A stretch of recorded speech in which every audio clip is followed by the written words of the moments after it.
cuma sedikit tadi di belakang. Karena kalau teman-teman ingat tahun lalu di bulan yang sama, bulan Februari ya, atau Januari ya, tahun lalu tuh saya pernah buat level tentang parallel computing ya di area. Nah ini saya coba saya coba singgung sedikit karena ini nanti akan berkaitan dengan benang merahnya gitu ya. Nah kenapa sih ngebahas ini gitu ya? Ini tuh sebenarnya tuh lebih masuknya tuh ke ininya, ke hardware-nya, ke infrastrukturnya gitu. Jadi dulu pertama kali kita semua pada belajar R gitu kan ya, kita kan lebih atau bukan belajar R ya, beralih lah ya, misalkan dari SPSS gitu ya ke program yang lain gitu ya. Kan dulu kan kita cari-cari tuh, misalkan program apa nih kira-kira yang bisa solve semuanya dengan cara apa? Dengan web scraping segala macam gitu kan. Saya kan kita pilih sih. Gitu. Lalu dari akhir itu kan kita kan juga expanding lagi kan, cari nih kira-kira function apa lagi nih yang bisa kita pakai atau fungsinya apa lagi nih yang bisa kita aplikasikan. Nah, dapatlah itu fungsi-fungsi atau aplikasi-aplikasi lain. Nah, setelah itu kita nggak akan stop untuk expand gitu. Nah, kita expand lagi. Nah, tapi sekarang expandnya itu lebih ke ininya sih, lebih ke infrastrukturnya gitu. Nah, kira-kira nih apa lagi nih yang bisa kita bikin lebih produktif lah gitu ya, menggunakan R atau pakai Python gitu ya. Nah, jadi itu semua tuh summary eksperimen yang udah saya lakuin sepanjang tahun lalu gitu ya. Nah, tahun lalu itu kan sempat hybrid kan, maksudnya sempat hybrid itu dalam artian sebagian di kantor, sebagian ke masih di rumah kan. Nah waktu itu ini juga terdorong dari kemarin tuh proyek yang scraping itu. Jadi saat si scraping itu jalan, komputer di laptop kantor gitu ya, itu jalan scraping, itu kan kayak ini mah harusnya jangan diganggu gugat gitu kan ya. Jadi harusnya tuh ya udah scraping gitu ya, dan akhirnya saya tuh kayak butuh mesin lain gitu untuk melakukan pekerjaan sehari-hari. Tapi kalau beli komputer yang harganya segitu kan kayak sayang gitu ya. Nah terus kalau pakai tablet tetap aja tuh ada ininya tuh, ada mentoknya gitu kan ya. Nah akhirnya saya coba tuh berbagai macam cara lah ya agar tetap bisa kerja tanpa menggunakan yang PC yang gede-gede ini gitu, memungkinkan nggak gitu, atau pakai tablet atau pakai yang kayak gini nih, kayak Chromebook segala macam gitu ya. Dan ini tuh nanti tuh kita lihat ya apa aja gitu ya. Nah, jadi di sini cuma materi umum aja, cuma gambaran umum aja, sekilas aja. Nanti kalau ada yang belum paham, let me know. Terus kalau ada yang mau demo, feel free. Terus nanti saya akan kasih tahu best practice-nya nanti akhir itu gimana. Karena bisa jadi nanti pas udah sampai pertengahan gitu ya materinya, terus nanti pas di akhir tuh langsung kepatah gitu loh. Jadi kayak nggak berguna lagi yang tengah ke depan gitu. Karena semalam tuh baru nyobain ada satu aplikasi namanya Docker. Si Docker itu udah kayak itu kayak semua permasalahan saya selesai dengan itu gitu. Jadi nanti kalau misalkan, makanya kemarin saya sempat tanya kan, Len, kalau komputernya lemot nggak? Mbak Yanti, itu komputernya lemot nggak? Soalnya di tempatnya Mas Budi itu lemotnya parah. Itu C-nya udah penuh. D-nya tinggal sedikit lagi. Terus saya bilang, Mas Budi, ini kerjanya gimana dirimu gitu? Karena untuk buka ini pun juga susah gitu. Si Mas Budi kan masih dimandiin deh PC-nya gitu ya, pakai air kembang gitu ya. Karena itu parah sih, parahnya beneran parah gitu. Padahal isinya apa tapi ya? Nah itu nggak tahu deh, rekaman atau apa, nggak tahu deh. Yang sadar saya, karena kan kemarin saya minjem laptopnya Mas Budi kan, buat kita project scraping itu. Nah pas lihat loh, kok begini amat ya, PC-nya akhirnya nggak saya pakai gitu. Sementara kalau untuk yang lain kayak Mbak Yanti itu sih masih aman sih, Mas Kolin masih aman gitu. Itu sih. Oke, saya mulai dari satu ya, materi yang pertama tentang server gitu ya. Jadi kalau kita ngomongin server, yang kebayang di benak teman-teman apa? Kayak komputer gitu ya, terus gede gitu ya, harganya mahal segala macam gitu ya. Yaitu ya itu tadi gitu, benar adanya gitu. Jadi kalau kita lihat definisinya, sebenarnya definisi mah tinggal googling aja gitu ya. Server tuh ini tuh ada komputer yang menjalankan jenis layanan tertentu dalam sebuah jaringan. Jadi si server itu harus ada jaringan gitu ya, masuk ke internet atau intranet gitu. Nah, terus dia didukung oleh prosesor yang scalable, RAM besar, dan ada sistem operasi khusus gitu. Jadi intinya sih gini, server itu kayak tanda kutip mega komputer lah ya, mega komputer yang kita taruh di jaringan, yang gunanya dia itu tuh untuk melayani kita-kita gitu. Jadi kalau kita nyuruh dia apa, ya dia ikutin. Kita nyuruh apa, dia ikutin gitu. Nah, sepanjang perjalanan ternyata server itu kalau kita bentuknya gitu ya, bagaimana bentuknya, sebenarnya tuh nggak harus yang bentuk yang kayak itu tuh. Pernah lihat ini nggak, nonton yang Mission Impossible yang si Tom Cruise-nya di Dubai itu kan? Kan dia masuk tuh ke ruang server kan? Kan itu kan kalau server kan kayaknya satu ruangan isinya komputer-komputer gitu kan? Atau kita lihat dulu server di lantai 4 di tempatnya IT gitu kan kayak gitu juga tuh. Satu ruangan khusus harus dingin gitu kan? Terus isinya kotak-kotak gitu. Nah itu server. Nah itu benar itu server kayak gitu. Itu soal server yang sifatnya kayak di perusahaan atau di kampusnya juga gitu tuh server itu kayak gitu. Nah, tapi kalau dilihat juga gitu ya, sebenarnya tuh tidak harus segede itu.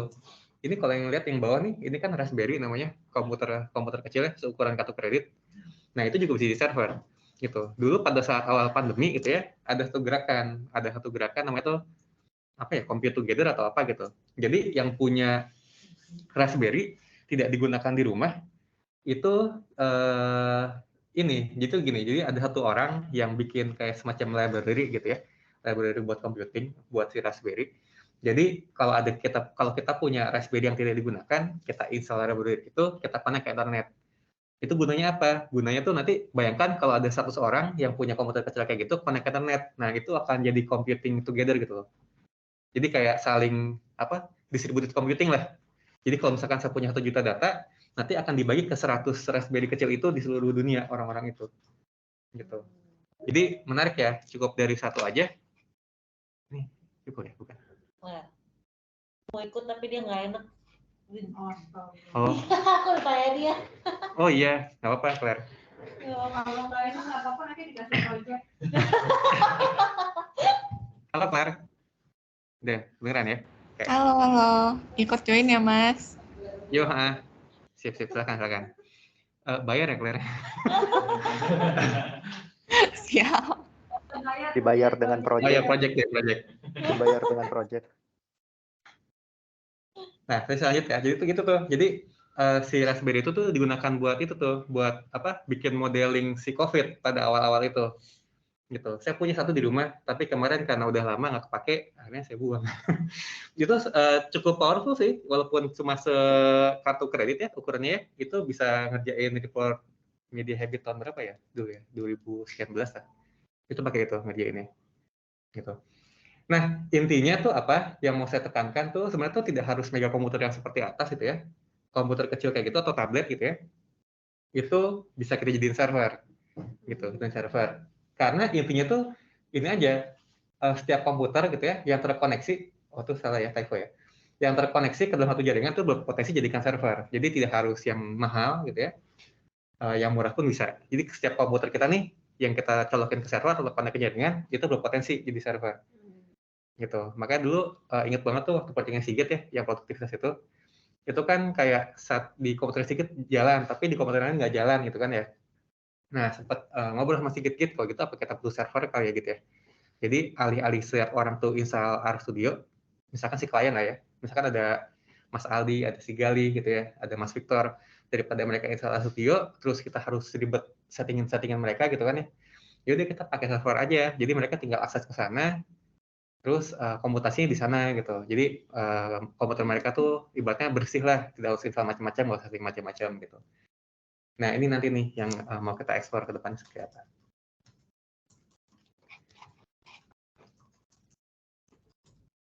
Nah, kalau ditanya server tuh adanya di mana? Ya cuma ada 2 pilihan ya. Kalau nggak di awan atau ya di on-premise. On-premise itu berarti ada di sini gitu, atau di mana gitu. Maksudnya tempatnya ada gitu ya. Nah, kalau yang cloud ya macam-macam lah ya. Kita tahu ada Google segala macam gitu kan ya. Kalau on-premise ya contohnya ini nih, laptop-laptop kita yang ada di sini nih. Nah, itu kalau dijadiin server ya berarti ada laptopnya di sini gitu. Nggak di mana-mana gitu. Kelihatan lah ibaratnya gitu ya. Nah, mungkin pertanyaannya gitu ya tadi ya, kenapa kita butuh server? Yang pertama gitu ya, komputer yang lagi pakai lagi sibuk nih gitu ya, saking sibuknya sampai mau kerjain satu lagi gitu ya, udah nggak bisa lagi gitu, udah nggak bisa buka tab lagi misalnya, atau nggak bisa buka aplikasi lagi gitu. Oke, berarti kita harus pakai server gitu. Atau ya tadi nih, yang kita sekarang pakai nggak cukup kuat secara komutasi gitu. Nggak mungkin lah ibaratnya. Contoh yang kemarin yang transporter, yang multiple transporter problem itu, yang buat Irma itu kalau jalan di mana ya? HP kali ya, jalan di HP itu mungkin nggak kuat. gitu. Jadi itu butuh komputer yang core-nya banyak gitu. Di sini komputer yang paling bagus tuh komputer yang di lab tuh, yang di samping situ tuh. Itu ada 12 core. Itu yang paling tinggi sih di antara yang lain gitu ya. Jadi saya biasanya kalau pakai yang transporter nanti ngerannya di sana tuh, karena dia lebih kuat lah, lebih cepat lah ngerjainnya dibandingkan laptop saya. Laptop saya itu ada 8 core, yang ini cuma 2 core gitu. Itu lebih ke arah cepat atau kuat atau nggak kuatnya gitu ya. Atau gadgetnya nggak kompatibel. Misalkan teman-teman lagi pergi kemana gitu ya, cuma bawa tablet, cuma bawa iPad, nggak mungkin nge-DNR kan. Nah, kita bisa pakai server gitu. Jadi tetap pakai iPad, tapi pakai server gitu ya. Atau iseng, atau eksperimen, atau butuh tantangan gitu kan ya. Nah, jadi bayanginnya gini deh, bayanginnya kayak orang numpang ngeprint. Misalkan teman-teman nih mau ngeprint lah ya, gitu ya. Aduh, ngeprint di mana ya? Oh, ngeprint di sini aja nih, di printer lantai 3. Oke, saya numpang ngeprint lantai 3. Atau teman-teman lagi di lantai 1. Saya mau ngeprint nih. Oh, ya numpangnya di printernya lantai 1. Nah, itu kayak gitu tuh server tuh. Kayak numpang, tapi bukan numpang ngeprint, tapi numpang komputasi, numpang ngitung. Jadi gadget atau komputer yang kita pakai itu bukan buat ngitung, tapi buat ngasih perintah dan menerima feedback. Yang ngitung mah tetap di sana, gitu. Makanya komputer kita akan bersih, tanda kutip bersih. Nggak disuruh ngitung, dia cuma ngelempar aja, dia ngitung, kita dapat feedback, gitu. Jadi komputer kita bersih dalam tanda kutip, karena komputer kita bersih, berarti kan prosesnya kan nggak terlalu rumit kan. Berarti mau pakai gadget apapun, selama dia ada browser, biasanya pakai browser ya untuk interface-nya ya. Nah, itu akan bisa gitu. Jadi mau pakai handphone, mau pakai tablet, mau pakai komputer yang murah pun itu tetap bisa untuk menjalani komputasi yang berat. Karena kita ngerjain komputasi itu di server, di komputer lain. Gitu. Nah, cara menikmatinya gimana gitu ya? Nah, ada dua kan tadi ya. Ada yang on-premise sama yang cloud. Nah, sesuai dengan namanya sih. Jadi kalau yang on-premise, ya kita bisa bikin sendiri gitu ya. Kita bisa beli langsung gitu ya. Kalau kayak IT kan tiap kali ada project, oh bikin tab ini, bikin apa kan dia beli ya. Kalau dia kan belinya yang mahal-mahal ya, yang ratusan juta gitu ya. Seingat saya dulu waktu di Mantra 200 juta atau berapa jauh, 300 juta gitu untuk satu server gitu ya. Ya kalau kita nggak punya uang kayak gitu ya kita pakai yang ada aja gitu. Jadi kayak komputer-komputer yang nganggur nih, itu berpotensi untuk dijadikan server sebenarnya gitu. Karena tidak harus yang berat-berat gitu. Nanti saya akan kasih tunjuk deh, si R itu atau Python gitu ya, itu sangat ringan sih. Di tablet pun jalan gitu. Kalau di tablet jalan, berarti di komputer yang tanda kutip lebih bagus lagi dia bisa jalan gitu. Atau kita nyewa nih, nyewa server gitu ya, cloud base, bisa nyewa di Google, googling lah, tinggal googling gitu ya, server murah gitu ya. Wah, itu ada tuh banyak tuh. Saya pernah nyobain server yang 25 ribuan gitu ya, sampai yang 400 ribuan gitu. Dan itu memang reliable gitu ya. Reliable itu bisa gitu untuk di macam-macamin gitu ya. Nah, step by step-nya gitu ya. Caranya gimana? Susah nggak sih gitu ya? Tentunya yang cloud itu menawarkan solusi yang lebih mudah dibandingkan yang on-premise gitu ya. Kalau yang paling cloud itu ya simple, kayak kita tinggal buka Google gitu ya. Terus kalau kita mau pakai punyanya si Google ya, tinggal Google Cloud Console, kita tinggal sewa lah gitu ya. Di situ tuh ada banyak pilihan tuh, kita mau berapa core, mau berapa RAM gitu ya. Sistem operasinya apa, nanti tinggal klik next, finish, dalam waktu 5 menit udah jadi aja. Kita nggak harus setting macam-macam, udah jadi aja pokoknya, tinggal langsung pakai. Tinggal install R doang, paling install R, atau install Python, install R Studio gitu. Atau ya tadi, kalau pengen lebih murah, Google tuh seingat saya pernah nyobain yang 50 ribuan per bulan gitu ya, yang 2 core itu 4 RAM, 4 GB buat RAM-nya, itu 50 ribuan lah sebulan gitu ya. Yang lebih murah ada nggak? Ada yang lebih murah, ternyata ada yang cuma 25 ribu gitu. Tapi RAM-nya tuh, core-nya sharing sama orang lain. Jadi udah satu core, tapi di-sharing sama orang lain. Jadi kita cuma dapat setengah atau 0,25 core gitu. Itu bisa nggak ya? Bisa aja gitu, bisa dipakai. Tuh RAM-nya cuma 1 giga gitu. Itu bisa nggak install R? Bisa install R. Tapi nggak bisa install R Studio, nggak bisa. Karena RAM-nya terlalu kecil. Kalau R doang bisa, Python doang bisa, gitu ya. Nah, itu pernah nyobain tuh kayak gitu tuh. Ya, saking murahnya gitu ya, yang 25 ribuan tuh bisa, atau yang 50 ribuan tuh bisa. Gitu. Nah, kalau yang on-premise gimana? Kalau on-premise ya kita tinggal cari ini, mana ya, PC nganggur gitu ya. Nah, kalau dia itu Windows gitu ya, biasanya pasti Windows ya. Nah, kalau kita pengen Windows-nya dipertahankan gitu ya, nggak mau diotak-atik, kita bisa install namanya VirtualBox namanya. ini programnya Oracle gitu. Jadi jangan takut ini bakal di-ban sama IT sih, enggak. Ini dari Oracle aman gitu ya. Atau kalau Windows-nya udah bapuk gitu ya, udah lama nih, ya udah timpa aja sama OS lain gitu ya. Ini langkah yang cukup ekstrim yang kedua ini. Nah, kalau yang VirtualBox itu, ini kalau mau iseng gitu ya, tinggal googling aja namanya Oracle VirtualBox. Jadi ini softwarenya kayak gimana sih? Ini tuh software. Jadi kalau teman-teman kan punya Windows gitu ya. Jadi kalau di install VirtualBox itu tuh, jadi seolah-olah nanti kita tuh kayak punya satu virtual mesin di dalam Windows itu. Jadi kita install VirtualBox gitu ya. Lalu kita masukin di situ tuh, kita mau OS apa. Nah, pilihan OS-nya ada banyak gitu. Kita tinggal download sendiri dari internet. Mau Linux kah, mau Windows lain juga bisa. Jadi misalkan ini, teman-teman pakai Windows 11, install VirtualBox, misalkan saya pengen main game jadul nih, install aja Windows XP gitu atau Windows 98. Itu bisa. Gitu. Nanti settingannya kita bisa sendiri tuh. Misalkan teman-teman kan ada 8 misalkan kan Dell tuh ada 8 core gitu ya, 8 core.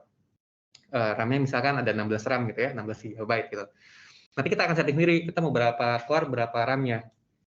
Misalkan di sini VirtualBox gitu ya, ini nanti mau saya install Linux, core-nya mau 4 core aja, terus RAM-nya mah 6 GB aja, itu bisa. Jadi bisa diutak-atik gitu. Dan itu sepanjang perjalanan, kalau misalkan ternyata masih lemot nih, naikin dikit itu bisa.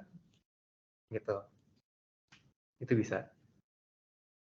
Jadi kalau pakai si Oracle VirtualBox ini tanda kutip lebih aman sih. Jadi teman-teman tuh nggak harus kehilangan Windows-nya gitu ya. Jadi bisa kalau ya kayak iseng gitu ya, iseng pengen nyobain Linux gitu ya, atau pengen nyobain yang lain gitu. Nah itu bisa pakai VirtualBox gitu. Jadi buat latihan dulu lah gitu. Tapi kelemahannya nanti layarnya jadi kecil aja. Jadi kalau VirtualBox itu misalkan satu layar gitu ya, nanti VirtualBox tetap satu layar, tapi nanti untuk tampilannya paling cuma setengahnya kepotong-kepotong gitu. Gitu. Karena dulu tuh nggak bisa jalan apa gitu. Nah iya. Bisa gitu tuh, VirtualBox itu gunanya buat itu sih. Gitu. Jadi kayak ada komputer di dalam komputer gitu. Yes, kemarin dulu waktu kuliah ya, untuk kuliah parallel processing, teman-teman yang pakai Windows gitu ya di kampus yang nggak mau kehilangan Windows-nya, mereka install ini nih, VirtualBox buat Linux-nya. Karena kan kalau untuk paralel kan di server kampus kan pakai Linux ya, jadi mereka installnya VirtualBox dulu. Gitu. Ini mirip VMware bukan sih Mas? Iya, mirip dulu. Mirip-mirip. Nah, ini yang langkah yang ekstrim ya. Jadi kalau kita punya komputer nggak pakai, ya udah timpa aja OS-nya gitu ya sama yang lain gitu. Biasanya pakai Linux ya, gitu. Yang paling populer ya, populer. Nah, biasanya ada distro Linux ada banyak ya. Maksudnya distro tuh apa? Kan Linux itu kan open source tuh. Penemunya kan si Linus ya, Linus Torvalds masalah gitu ya. Nah, ibaratnya tuh itu kan berbasis Unix, jadi kayak macOS tuh Unix juga gitu, jadi sama kayak Linux itu. Jadi kalau dilihat macOS sama Linux tuh sebenarnya tampilannya nggak beda-beda jauh gitu. Nah, karena dia open source, jadi kan banyak orang yang suka ngembangin kan, bikin komunitas gitu ya. Yaitu masing-masing komunitas itu memproduksi distro namanya, distro. Jadi kayak produknya sendiri lah gitu. Dan ini semua tuh gratis gitu, gratis. Nah, yang paling biasa dipakai buat data scientist itu biasanya kalau nggak Debian tuh Ubuntu gitu. Kalau Debian yang terbaru kalau Debian 11 gitu ya. Kalau Ubuntu itu yang terbaru 22. Tapi sebenarnya tuh nggak penting antara 22, 21, nggak ada 21 sih, dari 20 dia lompat ke 22 gitu ya. Yang penting kalau Ubuntu tuh ada tulisannya LTS. LTS itu apa? LTS itu long time support gitu. Jadi dijanjikan sama para komunitas itu tuh 10 tahun ke depan kita masih support loh versi ini gitu. Saya sih sekarang masih pakai yang 20 gitu. Nah, kenapa? Ubuntu free kan? Free, semua free. Yang di luar ini macam-macam, ada Red Hat, terus Teguh pakai Kali ya, Gue buat. Iya, waktu dulu belajar cyber security pakai Kali. Iya, jadi masing-masing distro lagi, masing-masing distro itu tuh punya kelemahan dan kekuatannya lah gitu. Bukan kekuatan, lebih punya spesialisasinya lah. Jadi kalau pengen belajar hacking itu pakainya Kali gitu. Kalau mau belajar apa pakainya apa gitu. Gitu sih.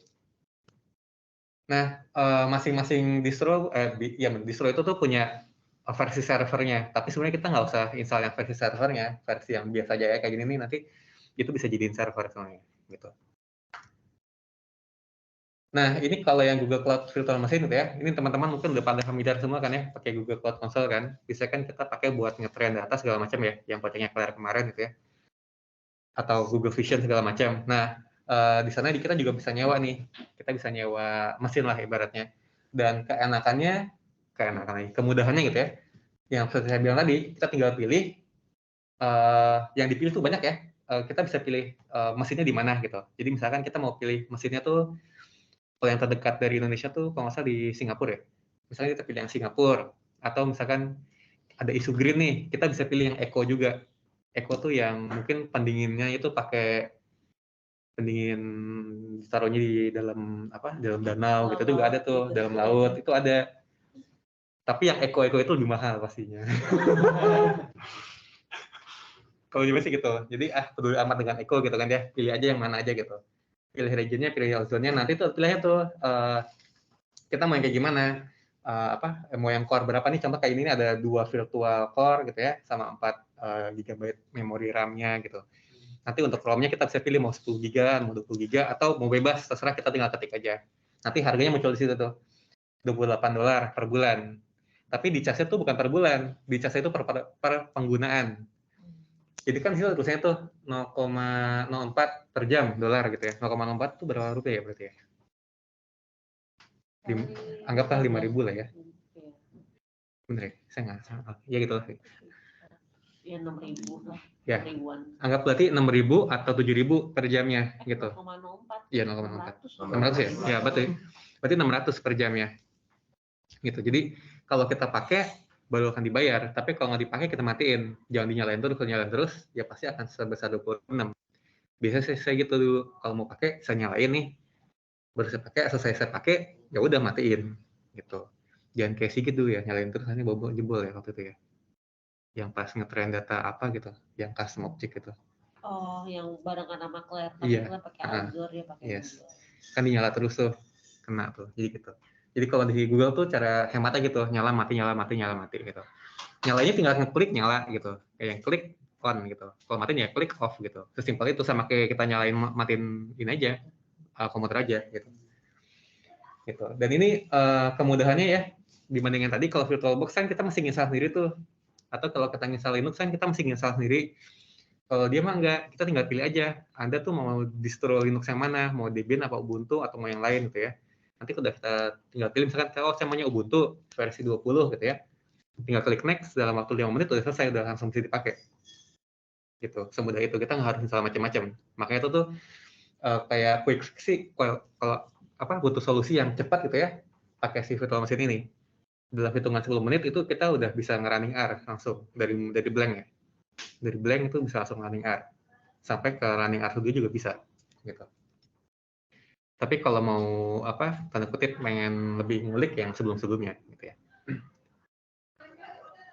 Nah, benang merahnya gitu ya. Jadi kalau kita lihat gitu ya, kalau saya tadi ngomongin server itu sistem operasi gitu ya. Sistem operasinya itu biasanya tuh cuma satu pilihan, yaitu si Linux itu. Jarang sih yang pakai Windows gitu ya. Kalaupun pakai Windows itu beberapa gitu. Paling banyak sih pakai si Linux ini gitu.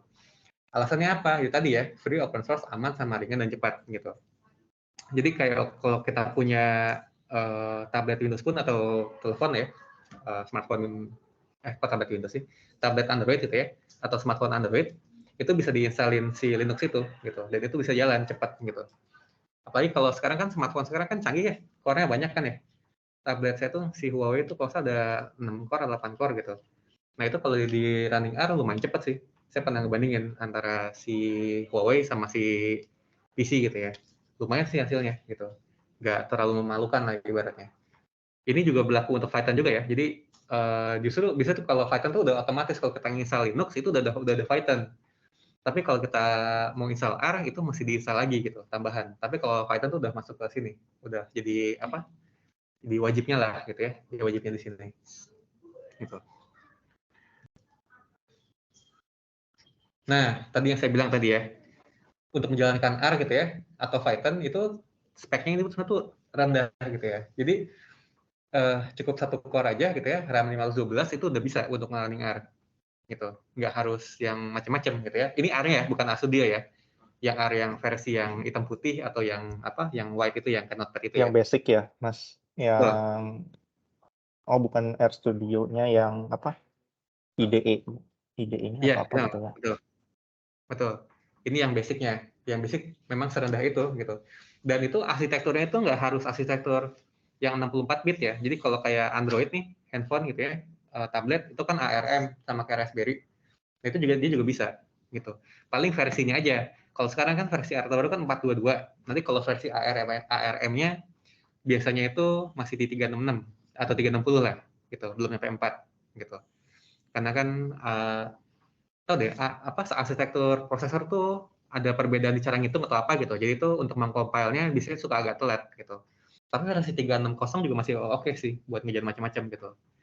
Tidak, bukan yang ibaratnya pakai 360 nggak bisa scraping, enggak, tetap bisa gitu, tetap bisa gitu, nggak masalah. Nah, untuk menjalankan RStudio-nya atau POSIT gitu ya. Nah, kalau POSIT dia butuh spek yang lebih tinggi lagi gitu. Kenapa? Kan kalau si POSIT ini kan GUI ya, interface ya, ada graphical user interface. Udah kelihatan kan, ada macam-macamnya kan gitu ya. Kalau Arduino kan blank gitu ya. Nah, kalau si pakai RStudio atau POSIT gitu ya. Nah, ini butuh 2 core sama RAM-nya 2 GB gitu. 2 core 2 GB ini udah bisa buat running R. Tapi sayangnya ggplot atau ggplot ya, ggplot nggak usah diinstal pakai RAM 2 GB. RAM-nya kurang. Buat instalnya doang ya, gitu. Jadi kalau untuk install, kalau mau pakai ggplot, mesti dinaikin tuh. Minimal 4 lah, 4 GB. Gitu. Ya sekarang sih harusnya RAM tuh udah nggak ada lah ya, yang 2 GB lah ya. Gitu. Minimal 4 gitu, atau berapa gitu. Ini saya udah lepas nih, ini 2 core 4 GB. Gitu. Bisa jalan RStudio nggak? Bisa tapi lemot. Gitu, lemot. Tapi pakai Docker jadi nggak lemot. Nanti saya coba jelasin Docker itu apa gitu ya. Nah, makanya tadi, kan kalau kita lihat tadi ya, si R ini kan tanda kutip rendah ya. Cukup ini doang tuh ini bisa jalan kan. Jadi ibaratnya kita kalau mau bikin server, itu kalau kita mau nyewa ke Google Cloud, nggak usah yang mahal-mahal, server murah pun bisa gitu. Atau mau pakai yang on-premise, itu udah pasti jalan sih gitu kan. Nah, sementara kalau kita mau pakai POSIT atau pakai RStudio kan butuh yang lebih tinggi lagi kan. Nah, terus bisa nggak kalau kita tetap mau pakai yang murah gitu ya, tapi pengen punya kayak POSIT juga gitu.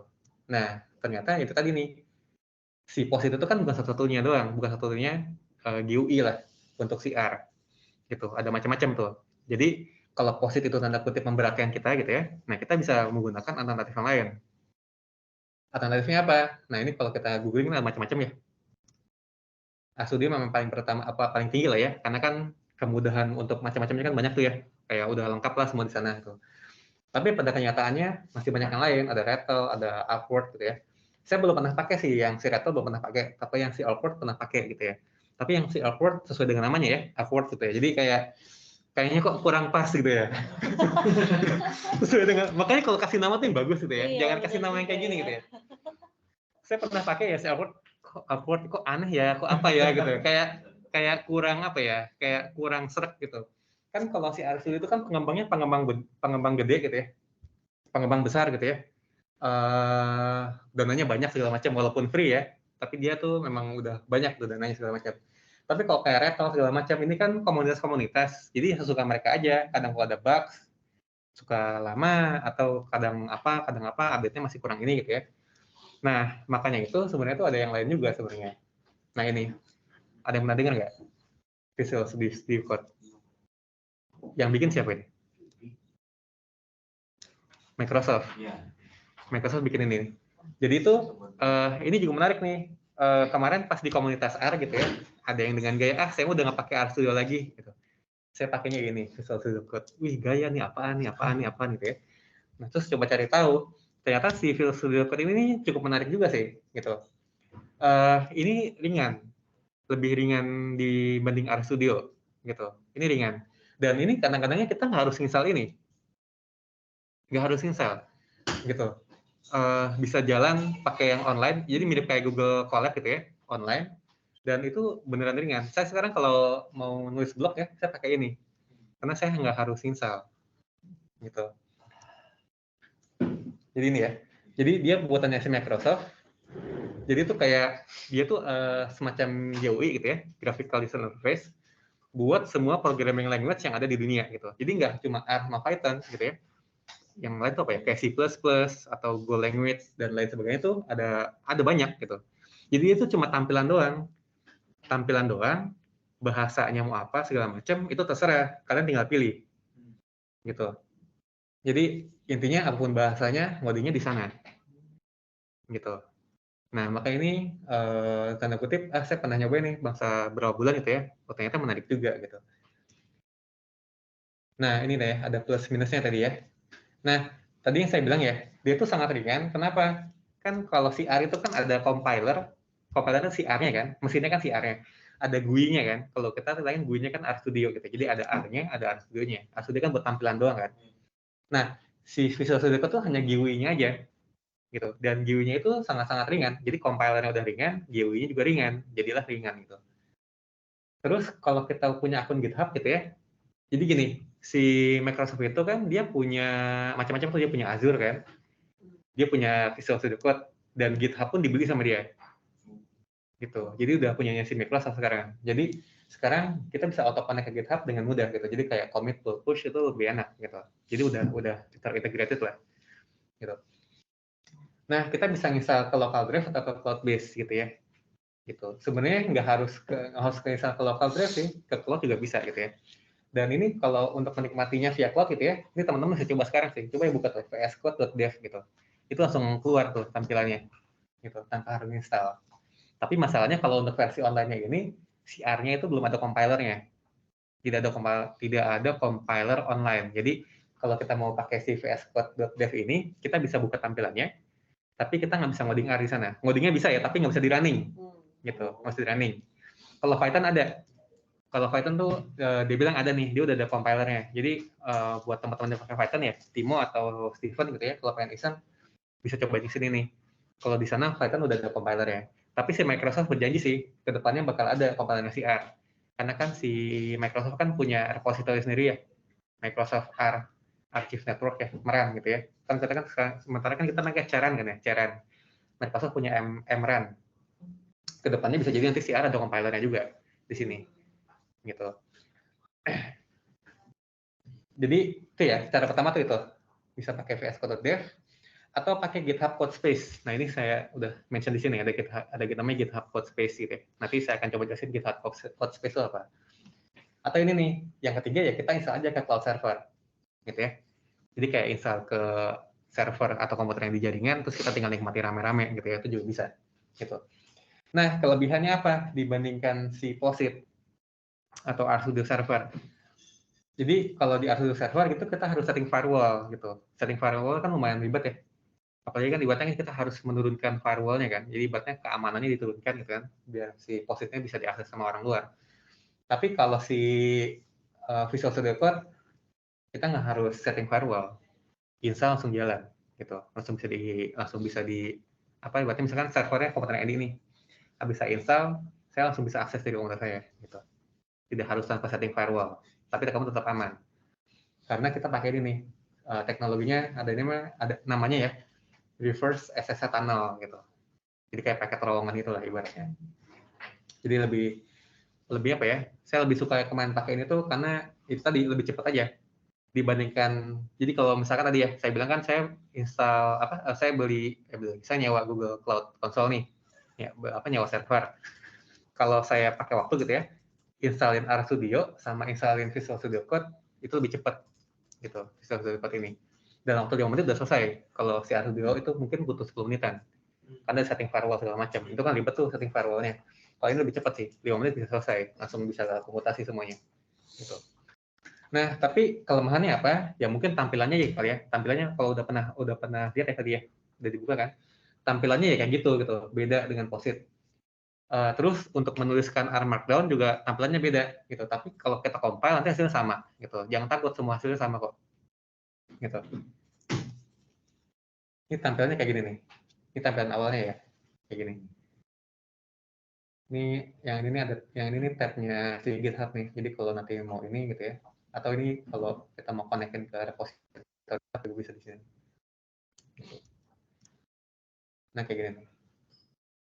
Jadi kalau kita nulis Markdown ya kayak gini aja gitu.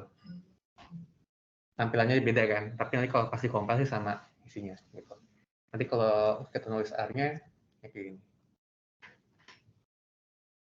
Dia mirip kayak post-it yang baru. Jadi kalau kita bikin ggplot, terus kita mau ganti warna, misalkan tulisan dark red gitu ya, supaya ada warna merahnya kan. Kalau post-it yang baru, nah dia juga sama gitu. Jadi warnanya tuh ada tab warna yang kita bisa klik-klik gitu. Terus di sini kayak ada ini nih, bisa di zoom lah ya. Misalkan kita nulis udah panjang gitu ya, mau langsung cepat ke bawah, kita tinggal langsung pilih aja, klik gitu. Nanti dia akan ke bawah gitu. Gitu. Nanti kalau di run tampilannya di mana? Ya tampilannya sama aja sih, nanti di bawah sini. Jadi kayak ini bawahnya konsol ya. Konsol ininya source-nya gitu. Nanti kalau grafik muncul di samping sini nanti grafik. Gitu. Mirip lah sama kayak si post-it, gitu, tapi lebih ringan. Gitu.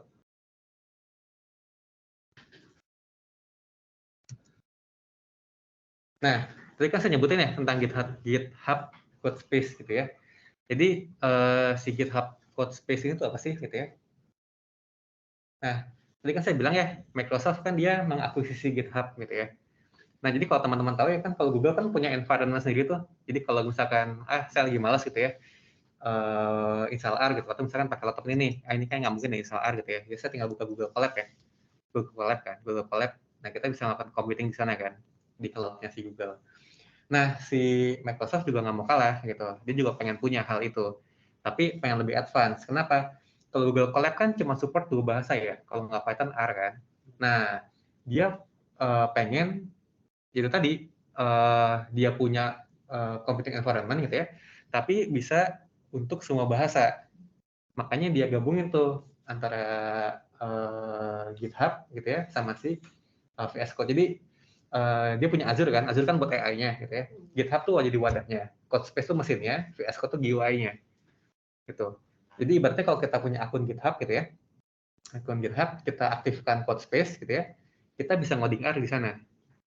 Jadi mirip kayak Google Colab gitu.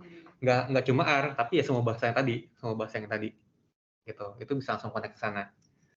Jadi dan caranya pun mudah gitu ya. Jadi tinggal buka akun GitHub gitu ya. Terus tinggal kita itu aja tuh. Tinggal bikin lah ya, bikin code space-nya gitu ya. Dan ini gratis selama 60 jam sebulan. Oh ya, bedanya kalau Google Colab kan kayak unlimited gitu ya. Tiap kali kita pakai itu selalu ada gitu ya. Kalau ini batasin 60 jam sebulan. Tapi kelebihannya juga tuh ini sih. Sorry bentar. Oh, nanti saya jelasin deh. Kelebihannya kalau Google Colab itu kan prosesornya cuma 2 ya, cuma 2 core gitu ya. Nah, kalau ini kita bisa pilih mau berapa core, mau 2 atau 4 gitu. Nah, lalu bedanya sama VS Code.dev itu apa gitu ya? Tadi kan ini ya, saya sudah info kan, kalau kita buka VS Code.dev kan langsung keluar kan ya, keluar tampilan si Codespace kan. Ya bedanya apa sama si Codespace? Ya bedanya cuma masalah di compiler aja sih. Kalau di VS Code itu kan nggak ada compiler buat R-nya. Nah, kalau di Codespace sudah ada compiler buat R-nya gitu. Dan itu compilernya ini sistemnya, oh ini tadi ya. Pertama nih, perbedaan pertama ya. Tadi kita bisa pilih servernya, speknya gitu ya. Kalau Codespace, kalau yang VS Code.dev ini kan cuma ngetik doang, nggak bisa compile kan, nggak ada mesinnya gitu ibaratnya gitu ya. Kalau si Codespace udah ada mesinnya, dan kita akan pilih mesinnya sama speknya kayak gimana. Mau yang 2 core dengan sekian RAM, atau yang 4 core dengan sekian RAM. Gitu. Terus, ini nih, kita punya compiler R gitu ya. Dan ini tuh enaknya begini, kita nyebutnya kontainer gitu ya. Jadi tuh ada orang-orang baik hati di luar sana gitu ya, yang sudah mengkontain CR beserta tidyverse ke sana. Jadi kita tinggal pakai kontainernya dia aja. Makanya bisa bilang settingnya lebih cepat. Karena kalau pakai R Studio gitu kan kita install R Studio, install library-nya kan, tidyverse aja udah panjang tuh, lagi tambah caret, bisa 15 menitan kan, nggak selesai. Kalau ini cepat, karena kita nggak harus install lagi, kita tinggal pakai kontainer yang ada gitu. Jadi tinggal install R, install Visual Studio Code gitu ya. Kalau pakai Codespace ya, terus tinggal ambil tuh kontainernya si R. Di kontainer itu nanti kita bisa pilih mau R versi berapa, tidyverse versi berapa. Di sini contoh misalkan saya pakai yang 422 nih, 422 gitu ya. 422 dan tidyverse-nya misalnya tidyverse yang terbaru. Udah, kita tinggal langsung pakai. nggak harus install lagi. Makanya kalau ini tuh bisa lebih cepat gitu. Dan ini setting kontainer cukup sekali semua tutup aja, sekali aja. Tadi kalau kayak gitu berarti library-nya udah ada semua gitu, Mas. Iya, Jadi library nggak yang usah dipanggil-panggil lagi. yang umum dipakai. Oh. Kayak Tidyverse itu kan kayak tiap hari kita pakai kan buat apa? Buat ngotak-ngatik data segala macam kan. Gitu itu tuh pakai. Gitu. Tapi kalau kayak web scrape itu pasti nggak ada gitu, tinggal install aja gitu.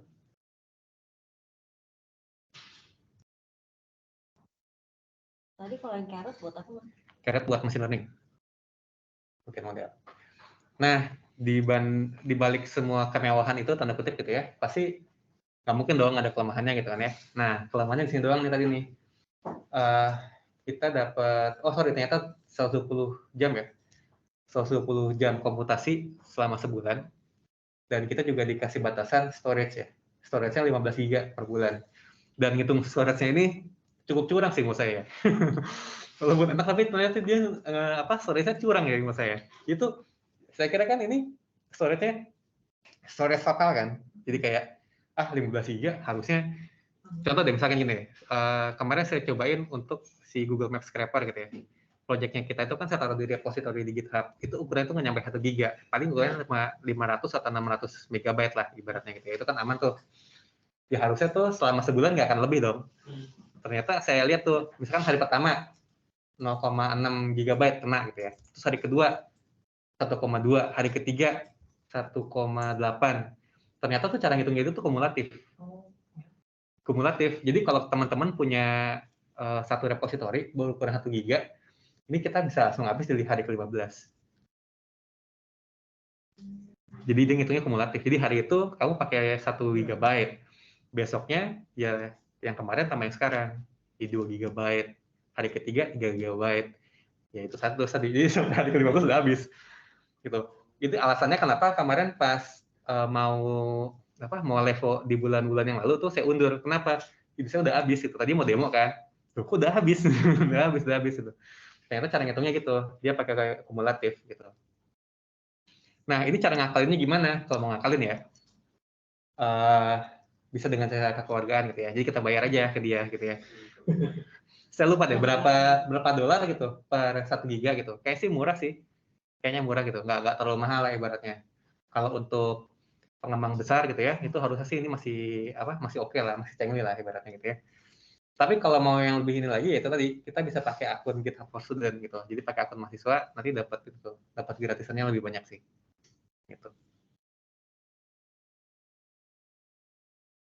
Nah, dari tadi awal saya jelasin gitu ya, sampai slide ini gitu ya, fokus bahasan saya kan gini ya, jadi kita harus punya satu komputer gitu ya, yang punya spek bagus gitu ya, yang jalan di OS tertentu, yang kita install R sebagai mesinnya atau compilernya, dan punya GUI tertentu kan. GUI-nya itu ibaratnya terserah mau pakai Arduino boleh, mau pakai Visual Studio Code juga boleh gitu ya, terserah gitu. Jadi intinya tuh kita butuh satu mesin yang jalan di OS tertentu, kita install R, kita install RStudio gitu. Atau kalau mau pakai install Python juga boleh tuh, install Python atau install Jupyter Notebook gitu ya. Nah, semua itu runtuh gitu ya. Saat saya menemukan ini, si Docker ini. Jadi semua bahasa itu langsung runtuh gitu loh. Semua eksperimen saya itu langsung runtuh gitu langsung setelah dapat si Docker ini gitu ya. Docker ini tuh apa sih gitu ya? Lucu banget sih itu ya. Iya. Docker ini adalah jadi gini. Jadi komputer yang kita kenal saat ini kan kayak gini ya. Ini contoh nih misalkan nih, saya punya PC gitu ya. Dengan ini abaikan visual mesin yang A sama B sama C yang B sama C-nya ya. Jadi kalau satu komputer kan cuma satu baris doang nih. Jadi ibaratnya kalau saya punya PC gitu ya, saya punya operating system tertentu gitu ya. Terus saya install macam-macam aplikasi-aplikasi di sini gitu ya. Ini kan satu komputernya gitu ya. Karena tadi misalkan saya sewa server di Google gitu ya. Kalau saya mau ngerjain R atau ngerjain Python, berarti saya sewa dulu, install Linux dulu, install CR, install CR Studio gitu. Kalau Lenny mau kayak gitu ya, Lenny harus melakukan hal yang sama kan, sewa dulu ini. Atau misalkan ini juga mau hal sama, oke, ini gitu. Tapi kadang-kadang kan permasalahannya kalau setiap orang install masing-masing, kadang-kadang suka ada yang nggak kompatibel kan. Misalkan, di tempat saya nggak error tuh Len, kok di tempat kamu error gitu, atau tempatnya Andy error gitu ya, di tempat saya nggak error gitu. Nah, bisa nggak ibaratnya gitu ya, R atau settingan RStudio yang udah saya install di tempat saya nih, itu saya distribusiin ke orang-orang. Jadi misalkan nih, saya udah punya nih R versi canggih lah ya. Jadi udah R versi terbaru, library-nya juga library yang udah saya pilih gitu ya. Dan contoh misalnya saya pakai Linux nih, Linux kan bisa buat paralel gitu ya, paralel computation segala macam. Nah itu tuh sampai Linux-nya itu saya contain gitu. Jadi Linux-nya, R-nya, RStudio-nya, semua library-nya tuh saya contain. Saya jadiin satu kontainer. Nah, kontainer itu saya sebarin ke orang-orang. Nah, itulah si Docker. Jadi si Docker tuh cukup sampai sini doang nih. Infrastruktur sama host operating system. Sisanya ini kontainernya itu si Docker-nya itu.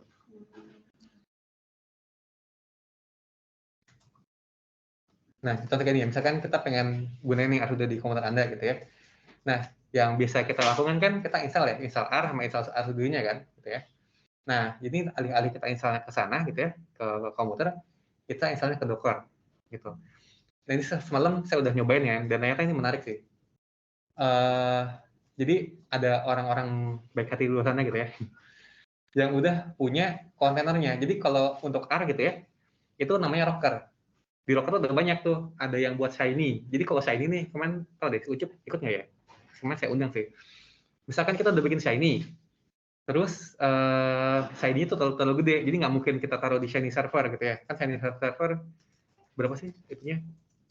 Batasannya berapa mega kan gitu kan ya, 25 mega tuh kita nggak bisa aktif lagi ke sana kan, atau dibatasi nih, cari insight Shiny cuma 5 gitu ya. Saat mau nambah jadi cari insight 2, cari insight 3 gitu kan. Gitu kan. Nah, itu gimana caranya? Ya udah kita pakai Docker aja gitu. Jadi sisa ininya semua aplikasi yang kita udah buat kita konten di satu Docker. Jadi kalau misalkan kita pengen sebar ke klien tinggal install Docker aja. Install Docker langsung diambil ya. Apa kontennya kita kasih ke dia gitu.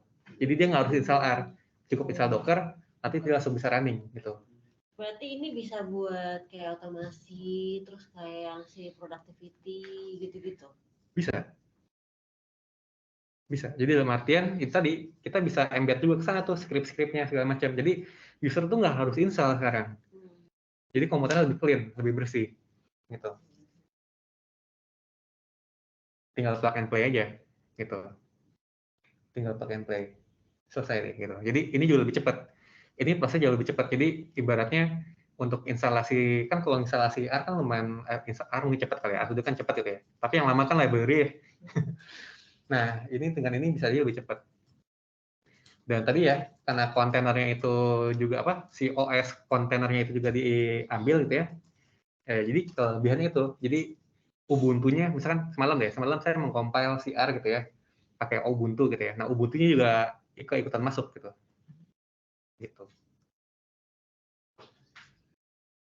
Nah, ini nggak cuma untuk RStudio gitu. Jadi kalau kita lihat di Docker gitu ya, di hub-nya gitu ya, itu udah kayak marketplace. Semuanya ada gitu. Semuanya ada. Nah, awalnya tuh saya menggunakan Docker itu tuh bukan buat CR sih sebenarnya. Buat apa? Buat si Selenium sebenarnya. Jadi waktu pertama kali dapat komputer yang di lab itu tuh, yang di ujung, masalah yang saya temukan adalah, kan ini nih, kita pengen scraping nih area nasional kan waktu itu. Nah, waktu itu kan jalannya di Windows kan. Nah, ternyata udah saya install si R-nya, saya install Java-nya, ternyata R dengan Chrome itu tuh nggak bisa connect. Si Selenium itu nggak bisa memanggil si Chrome gitu loh, buat web scrape gitu. Masalahnya di Java. Nah, padahal Java-nya udah update segala macam gitu ya. Nah, ini nggak tahu nih masalahnya di mana gitu. Nah, dan anehnya gitu ya, Docker pun nggak bisa di-install di sana gitu, di Windows itu nggak tahu deh kenapa gitu ya. Ya udah deh, solusinya gimana caranya nih? Ya udah, saya bikin 2 boot aja. Saya bikin 2 boot Ubuntu, dan ternyata saya kira udah kalau pakai Ubuntu selesai dong ya nggak sih, soalnya di rumah saya pakai Ubuntu nih, Ubuntu dan area Selenium aman nih harusnya. Ternyata tetap aja tuh RStudio-nya nggak bisa connect ke si Chrome. Terus wah gimana nih, masa dapat komputer bagus tapi nggak bisa buat web scrape kan. Akhirnya apa, saya install Docker, saya pakai kontainer Firefox gitu. Jadi untuk yang sana tuh scraping-nya pakai Firefox gitu. Jadi seolah-olah ada Firefox baru gitu ya, ada Firefox yang jalan di Docker gitu ya. Nah, terus kita tinggal connect-in ke sana. Dan itu aman akhirnya. Gitu, bisa jalan. Terus key point-nya apa? Akhirnya komputer saya yang sekarang ini, yang si Chromebook ini juga bisa jalan Selenium pakai si container itu. Iya, jadi besok misalkan kalau kita mau invest gitu ya, buat scraping gitu ya, nggak harus yang PC mahal. Chromebook seharga 1,5 juta atau 2 juta juga bisa buat Selenium. Gitu. Oh, nah, sebelum masuk ke sini gitu ya, itu Docker. Bentar, saya buka Docker dulu ya. Docker.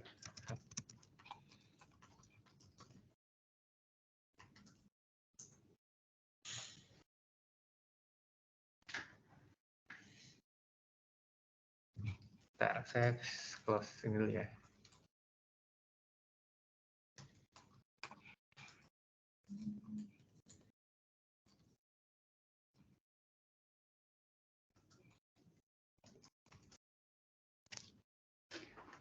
Nah, ini contoh nih. Jadi tuh semalam tuh kan iseng ya, ngoper-ngoper si Docker ini. Jadi tuh saya udah bikin repository di sana gitu.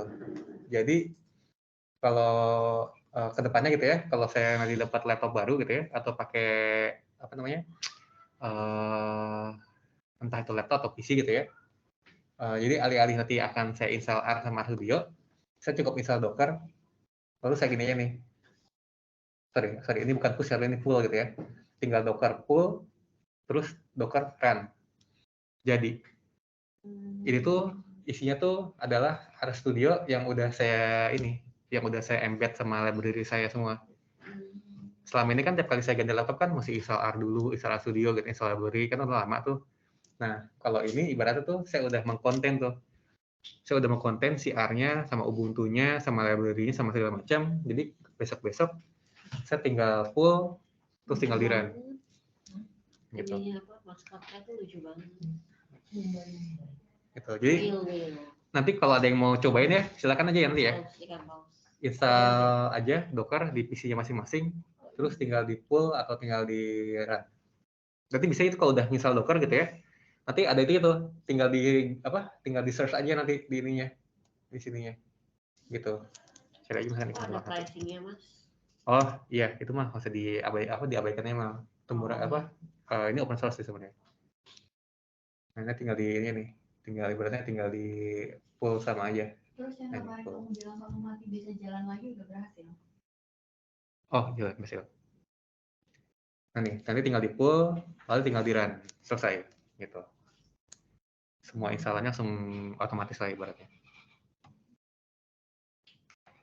Seenak itu si Docker. Oke, saya lanjut ya.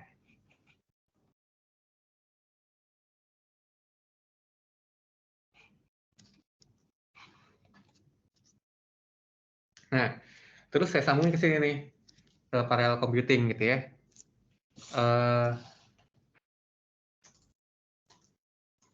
Nah, kenapa ujung-ujungnya nyambung ke sini gitu ya? Nah, seperti saya bilang tadi ya, kalau ini sepengetahuan saya tuh kalau di Python sama di R, itu kalau dia jalan di Windows, itu tuh dia nggak bisa parallel computing.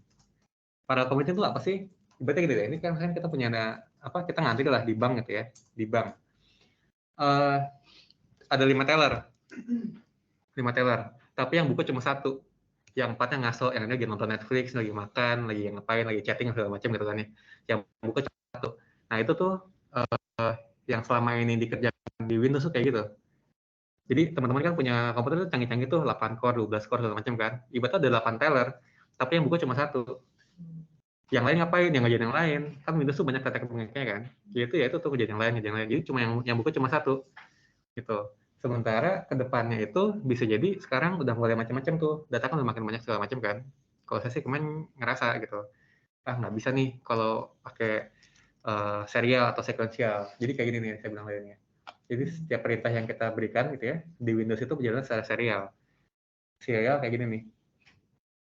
Bisa kan kita pakai looping ya. Misalkan ada 100 data gitu pakai looping gitu. Atau misalkan kalau pakai factorization pakai apply atau pakai lapply gitu kan ya.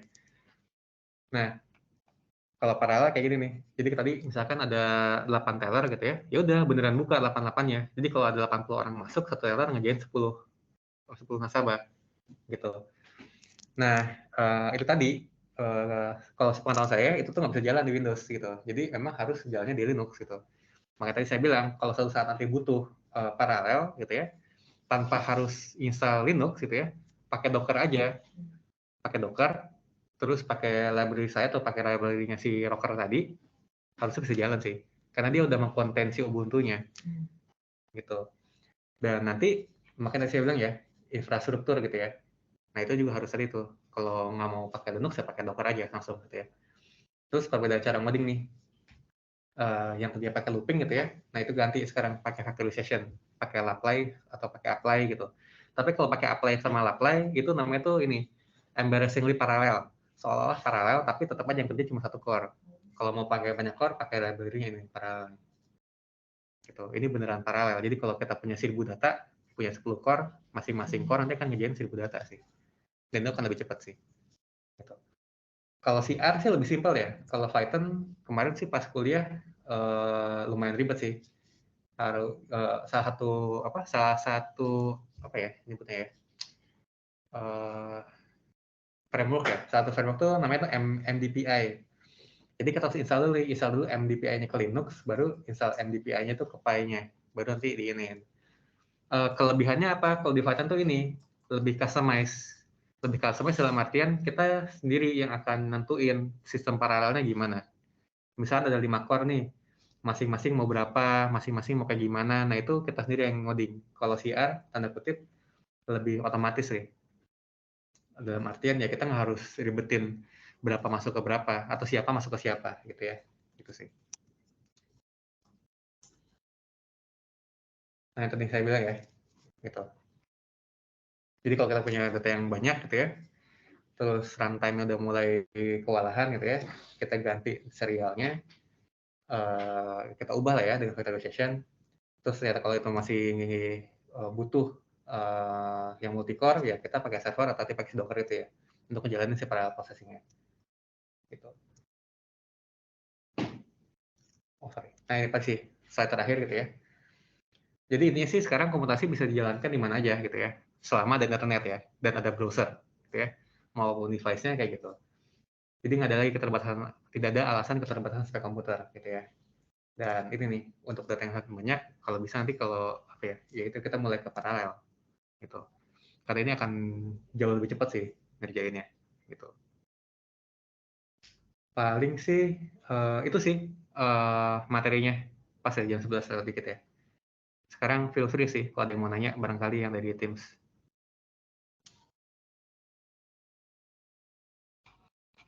Ini mungkin karena aku belum pernah sampai yang sejauh itu gitu ya, makanya jadi agak belum kebayang sih kalau implementasinya di tempat QC. Mungkin juga karena datanya nggak sebanyak yang Mas Ikang ya, dan kalau Mas Ikang kan sambil scraping peta itu kan mungkin pengerjaannya harus real time ya. Kalau saat ini data-data di plan memang belum sebanyak itu, cuma ini menarik sih kalau misalnya one day kita perlu untuk mengolah data yang banyak gitu ya, atau apa jadi perlu pakai tadi tuh apa namanya server dan lain-lain. Yep. Tapi jadi ini ya Mas, menarik juga ya, kayak yang kemarin scraping peta itu kan ngerjainnya lama, jadi dalam tanda kutip seolah-olah kayak bisa ditinggal gitu, dia kerja aja sendiri, nggak Ya, ganggu komputer kita gitu. benar. Maksudnya doang sih, kalau scraping itu nggak usah diparalel sih, gue. Itu doang sih kelemahannya. Ya. Kalau scraping itu yang nggak bisa diparalel. Kenapa? Jadi kalau cara Selenium itu kan atau cara si Arves itu kan dia itu membuka web browser kan. Masing-masing web browser kan punya port ya namanya port ya. Ya. Nah itu portnya tuh nggak bisa banyak-banyak kan kita punya keterbatasan tuh. Terus kalau semakin banyak misalkan anggap lah ya kita melakukan paralel gitu ya web scrape untuk satu situs. Nah kita pasti akan kena ban sih. Oh iya, Bukan nggak bisa dianggap sih, robot bisa, ya. bisa. Saya pernah nyobain kok itu bisa pakai multi processing itu bisa. Tapi itu tadi nanti akan kena captcha ya. Iya. Akan kena captcha. Kalau kena Lebih itu baik udah kita nggak bisa bersabar ditembus. saja. Oh, saya tahu kenapa Shopee itu kayak gitu. Shopee kena captcha, keren. Ada captcha geser-geser itu tuh, image tuh. Oh ada ya. Nah, kemarin nyobain, ya kena captcha tuh. Kita mesti pikirin lagi tuh cari Makanya Shopee tuh. ya. Shopee kena captcha. Shopee lebih canggih dibanding Tokopedia untuk hal kayak gini. Tokopedia masih aman. Karena Tokopedia mungkin masih di dalam, maksudnya masih Indonesia kan. Kalau Shopee kan di mana-mana tuh. Kena captcha. Singapura. Gitu. Mungkin di sana banyak yang subscribe juga. Iya. Nah ini contohnya ya, kalau mau nge-running si Dockernya ya. Tadi kayak ini doang nih. Tadi kan Dockernya, belum saya share screen ya. Share screen. Ini deh. Tring.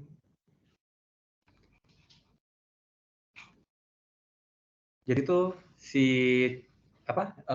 tinggal install Docker. Kalau bingung cara installnya, tinggal buka situsnya. Itu dikasih tata caranya sih lengkap sih. Saya juga kemarin tinggal copy paste aja. Kalau di Linux kan pakai pakai perintah gitu ya.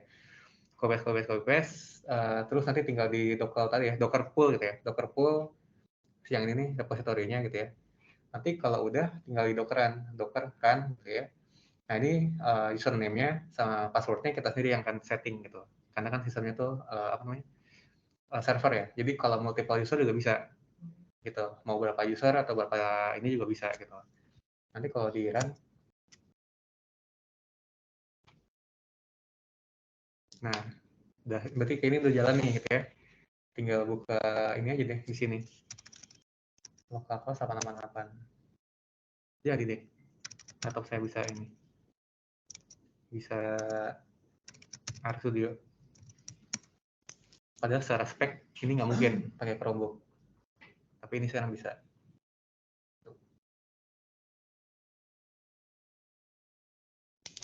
Gitu. Ini package yang udah saya install kemarin sih. Gitu. Nah ini namanya OMPR. Package spesial.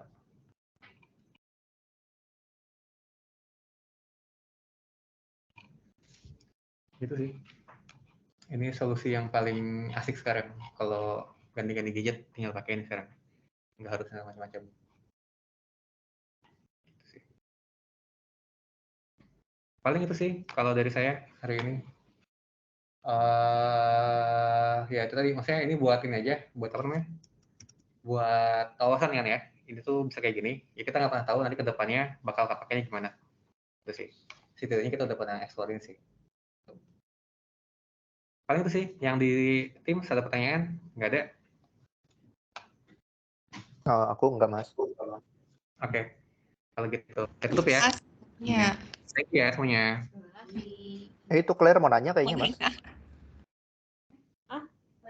Claire kayaknya mau nanya deh. Mas, halo. Ya, ya gimana Claire? Makanya sebenarnya kalau yang on premise itu keunggulannya apa ya dibanding kita remote komputer biasa, Mas? Oh, keunggulannya. Kalau on premise sih lebih biasa. Nah, kalau on premise misalkan gini nih, CR-nya itu saya install di server tapi servernya ada di sini gitu ya. Nah, itu keunggulannya tuh ini, keunggulannya satu, secara koneksi jaringan tuh lebih cepat aja. Gitu. Tapi selebihnya akan sama semua sih, Claire. Sepengalaman saya sih gitu. Jadi contohnya misalkan di lab 3 nih, di lab 3 itu kan saya install RStudio server gitu ya. Jadi kalau saya bukanya di sini itu lebih cepat aja karena kan di jaringan yang sama dibandingkan di jaringan yang berbeda. Gitu sih. Oke. Tapi sekarang sih bedanya semuanya juga kalau yang lain sih bedanya sih nggak jauh beda sih, Claire. Sama aja.